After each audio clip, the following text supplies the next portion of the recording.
लड़की हुई है। 2 दिन हुए थे माँ को घर आए हुए और सुबह सुबह ही माँ अपना सामान पैक करके वापस जाने की तैयारी कर रही थी। ऐसे ही तो ना आई थी माँ बेटे के घर। आने का कारण भी खास था। बहू की डिलीवरी हुई थी और दादी बनने का नसीब मिला था माँ को। माँ दौड़ी दौड़ी खुशी खुशी अपने कॉलेज से छुट्टियाँ लेकर आई थी अपने पोते का मुँह देखने के लिए।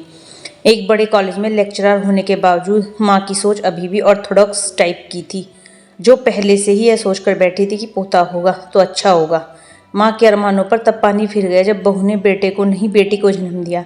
हालांकि माँ यह सब अपने चेहरे पर दिखाना नहीं चाहती थी, लेकिन उनका बर्ताव सारी बातें बयां कर रहा था। माँ को वापस जाने की तैयारी करता देख बेटा माँ के पास आया और माँ से बोला, माँ 2 दिन तुम्हें आने को और तुम जाने की तैयारी कर रही हो। अरे बेटा, तुम तो जानते ही हो कॉलेज फिर से शुरू हो गए हैं। तुम्हारे पापा और मेरे लेक्चर फिर से शुरू करने पड़ेंगे। ज़्यादा छुट्टियाँ भी तो नहीं ली थी मैंने, जाना तो पड़ेगा। लेकिन तू चिंता मत कर, थोड़े दिन बाद मैं और तुम्हारे पापा दोनों ही वापस आएंगे। अगले दिन सुबह सुबह माँ नहा धोकर जाने के लिए तैयार थी।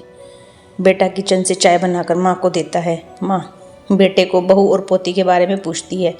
बेटा कहता है दोनों सो रहे हैं। माँ बेटे से कहती है, खुशी की बात है बेटा, तेरे यहाँ लक्ष्मी ने जन्म लिया है, लेकिन मेरी मानो तब तुम और बहू मिलकर एक और बच्चा प्लान कर लो ताकि तेरी फैमिली पूरी हो जाए। हो सकता है मेरी बातें तुम्हें पुराने ज़माने की लगे, लेकिन थोड़ा प्रैक्टिकल होकर सोचो।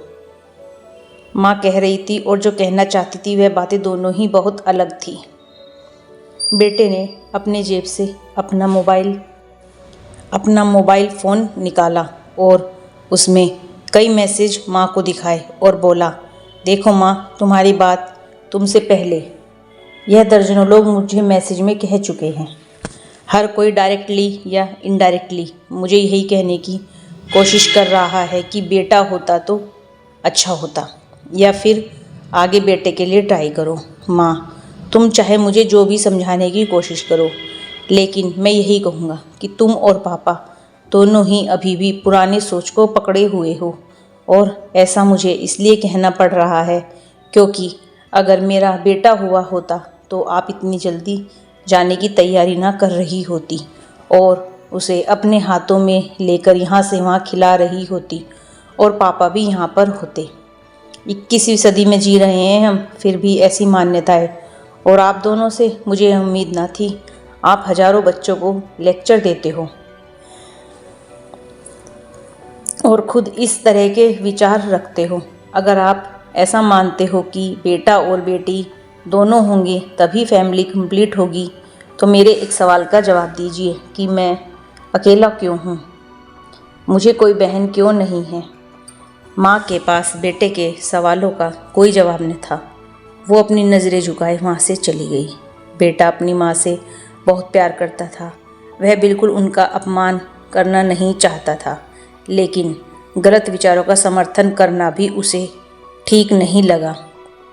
यह सारी बातें बहू ने भी सुन ली थी। बेटे ने उसके पास जाकर उसका उतरा हुआ चेहरा देखकर उसे समझाते हुए कहा, देखो चारू, तुम्हें माँ की बातों से या किसी और की बातों से परेशान होने की ज़रूरत बिल्कुल नहीं है। मुझे कोई फ़र्क नहीं पड़ता कि मुझे बेटा हुआ है या बेटी। मेरे लिए यही बड़ी बात है कि मेरी बेटी स्वस्थ है और खुश। चारू बोली, मैं माँ की बातों से या किसी और की बातों से बिल्कुल परेशान नहीं हूँ, लेकिन हाँ, मैं परेशान ज़रूर हूँ। मैं एक समाज सेविका हूँ और मैं हर दिन कई लड़कियों से मिलती हूँ। अचरज की बात है कि मुझे आज तक एक भी लड़की ऐसी नहीं मिली जो कहती हो कि लड़की होने की वजह से उससे अलग तरीके से ट्रीट ना किया गया हो या कुछ सहना न पड़ा हो। मैं खुद एक औरत हूँ और इस बात का अनुभव मैंने भी किया है, और अब जब हमारे घर में भी एक लड़की ने जन्म लिया है तो मैं परेशान हूँ। पति अपनी पत्नी को समझाते हुए कहता है। कल्पना चावला, रानी Lakshmibai, PV Sindhu, Pratibha Patil, mother Teresa, Kiran Bedi, list इतनी लंबी है कि कभी ख़त्म ही ना हो। क्या इन सब ने यह सब फेस नहीं किया होगा? ज़रूर किया होगा, लेकिन उन्होंने दुनिया को जो साबित करके दिखाया है और जिस मुकाम पर वे पहुंची हैं, वही हर लड़की को हौसला देने के लिए काफ़ी है। और इन सब में जो सबसे पहला नाम आएगा, जो हमारी बेटी को हौसला देगा, वह होगा चारू शर्मा, यानी कि तुम्हारा। हमारी बेटी की हिम्मत और ताकत बनोगी तुम। दोस्तों, सिर्फ महिला दिवस मनाने से या देवियों की पूजा करने से लड़का लड़कियों में समानता नहीं आएगी। यह समानता तब आएगी जब हम अपने विचारों को जड़ों से बदल पाएंगे।